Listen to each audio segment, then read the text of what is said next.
I don't think I've played this game since 1998. We wanted everything about the interface. We wanted to have like no interface, so everything was literal. Nothing was like a metaphor. Because you know, in a normal interface, the cursor is a metaphor for like your attention point, what you're looking at, and the highlight of a cursor is kind of like a metaphor for this is interesting. And your inventory, your verbs when they come up are a metaphor for what you're thinking about doing to that object. And we want everything to be just literal. So like when you're walking around, instead of highlighting things in the room, he actually looks at the thing when that came up.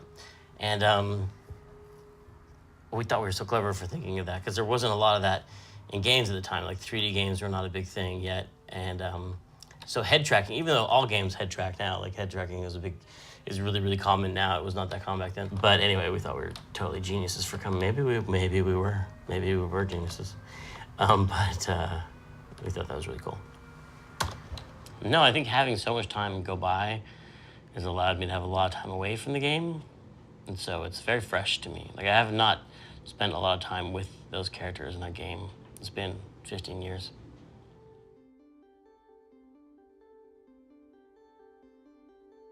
I was talking to a friend of mine who had spent her summer up in Alaska with all these bikers, and she was telling me these stories about being in this bar with Big Rick and Smilin' Phil and the things they would do, and it just sounded so, you know, out of the normal daily experience of most people. Yet people were kind of familiar with it, kind of like pirates and cowboys. They kind of are familiar with the genre of bikers, and so they could relate to it. But it was still bigger than life, and it would be an unusual experience. When Full Throttle was over, it was a big hit, and the studio wanted to make a sequel to it. They're like, let's do a sequel. And I was like, now I really want to make this game about the Day of the Dead. There were stories about how when you died, in Mexican folklore, you would be buried with a bag of gold on your chest, and then another bag of gold hidden in the coffin that you were buried in, so that when you went into the afterworld, the spirits wouldn't, steal the bag of gold. It'd be hidden in your coffin. As if this is the idea that you had to worry about thieves in the afterlife was so interesting to me, that you think those problems would be gone, you're dead, you wouldn't have to worry about that anymore. But crime in the afterlife just seems so intriguing. And I was also really getting into film noir. At times watching every film noir movie I could get my hand on, and going to film festivals and reading Raymond Chandler novels. And it was lucky that Full Throttle was a big hit, because it was kind of a weird game to pitch. I want to do this game entirely comprised of dead people, and I wanted to do that for years. And after Full Throttle was done, I guess because that game was a hit, I had a little bit of clout that I could make this crazy, weird game. And I was able to get Grim Fandango launched.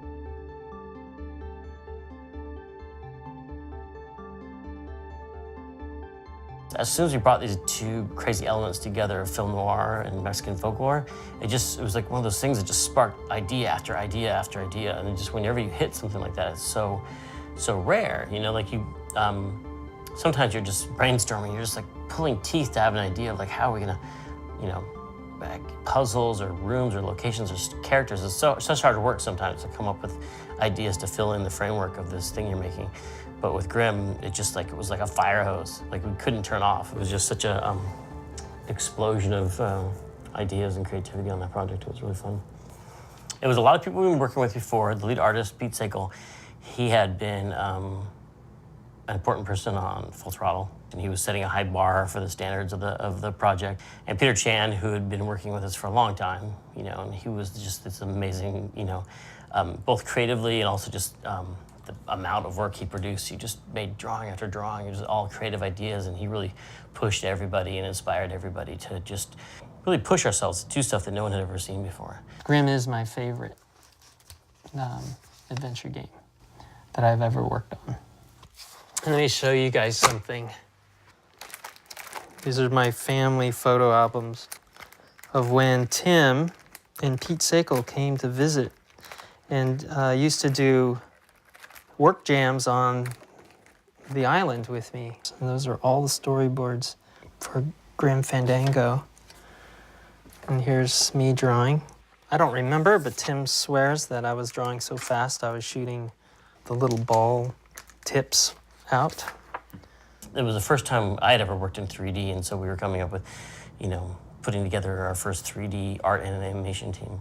And then bringing together like Peter McConnell and his amazing music Years before, he had once, we were working at Data Tentacle, I think, and we were talking about dream projects. I remember he said, you know, the one thing we've never really done is like a noir jazz score. I would just always really love to do that. That's one thing that sat in the back of my head, and I was like, haha, now we're finally getting a chance to do that. And I think, you know, whenever you're getting a chance to do someone's dream project, they always kind of throw themselves into it. What I did to sort of envelop the game musically was go to the classic film score model, Max Steiner, John Williams. This is the main title to Casablanca. It's a copy of the main title to Casablanca. It was a score that I studied to work on Grimm. You know, there in something like Grim Fandango, there are sort of recognizable worlds with sort of little plums of, you know, this is sort of Central American city with a noir, you know, an Art Deco vibe to it, and this is a dock like in the Maltese Falcon. This is the bell that I used for the harbor sounds in Grim Fandango.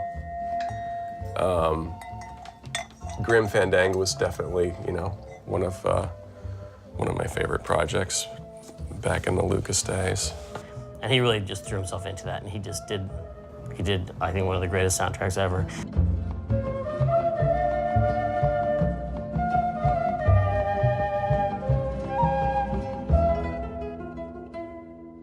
When you're working on a new game right now, I mean, what is it you're trying to do? I mean, better graphics, better sound, better interface. What's the sort of holy grail of gamers? Every game, we try to do more and more just a real story, a complicated story with a real human involvement. Like the new game I'm working on now, I try to do a story with just many more characters and that spans a long period of time for the characters' lives. It was a really challenging project. It was very ambitious. It was like a year late. A year and a half. I remember it took 3 years. Had a big crunch mode. It was back when crunch mode was a lot more, like now we really try hard not to have crunch mode, but at the time we're like, let's do it. Let's just work around the clock all the time. And I was working there. I would start writing like at 9 o'clock at night and just write until 3 o'clock in the morning. I would listen to like loud, heavy metal music in my office just to stay awake. You know, you go home, you go to bed, just when you lay down to go to bed, you hear the garbage trucks coming in the morning. You're like, oh, people are just waking up and I'm just trying to go to sleep. This is terrible. The team, like, by the end of it, didn't get along very well. Probably shouldn't mention that. It was just we were just all working too hard. And, yeah, we're just working everyone too hard. But it was an exciting time because we felt like we were making something special. We really felt like we were making something really crazy looking because we just stopped, and every once in a while we would stop and take a look at the screen, and it'd be this skeleton with an orange face and like a Russian hat on, wearing a guard's uniform, standing in a sewer next to a Big Daddy Roth hot rod and a white alligator. And we'd be like, what is this thing we're making? This is insane. This is a crazy thing that no one has ever seen before.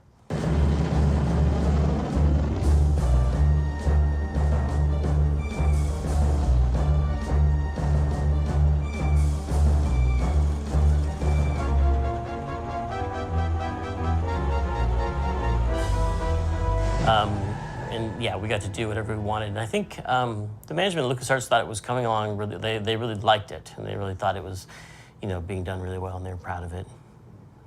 At the time, it wasn't perceived as doing, you know, selling very well, although it met its internal numbers, you know. It was, you know, it made a profit because I got a royalty check for it, so it did make a profit. But I think in the industry, I remember it was used as evidence of why no one should make adventure games anymore. But it won a lot of awards. I won Game of the Year from GameSpot. That was awesome. Tim Schafer on my right, game designer for over 10 years. He worked for LucasArts Entertainment, where he designed Grim Fandango. And so I decided to start my own company. And that's when I left and started Double Fine. We started the company in 2000. Yeah, and started working on this game, kicking around ideas for Psychonauts. Oh, what's that doing there? I feel like I own Grim Fandango and Throttle in every possible way except for legally and technically. And it's like I went to Disney, I'm like, you guys, come on. You know, there's not gonna be many strategic plans around this. They're very valuable to us, so we can make them even more valuable to you if we do something together on these. And they were very receptive to that. So that's where we are. It looks like Grimm's going to happen, and we're going to re-release a remastered kind of version of it. So with Sony. So Tim and I met with Disney and Sony, and we're agreed on terms for Grim Fandango. So yeah. And it happened. I couldn't believe we're actually here talking about it. I'm excited that people might actually see the game after hearing about it for so long. It was in print for a while, and then out of print, and probably not reprinted, and then it disappeared.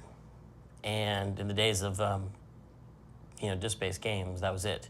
And then you just couldn't get it again. It's not like a digital game now where it can just stay online forever. It just vanished. You just couldn't find it. And it was so hard with those old disc-based games to keep them running. So it quickly became unplayable. It wouldn't boot. People would have to, basically fans keep these things alive and support them for years. So it was really only the hard work of the fans that kept people able to play that game for years.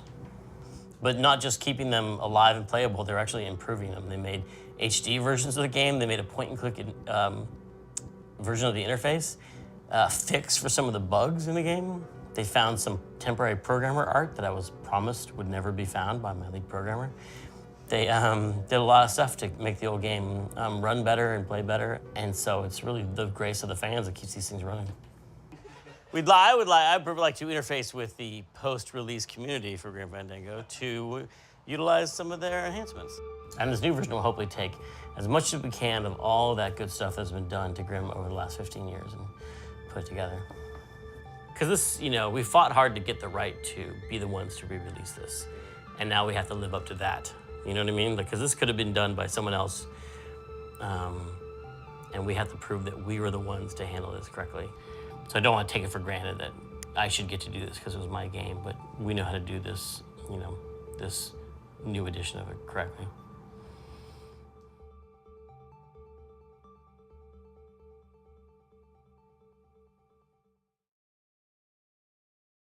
PlayStation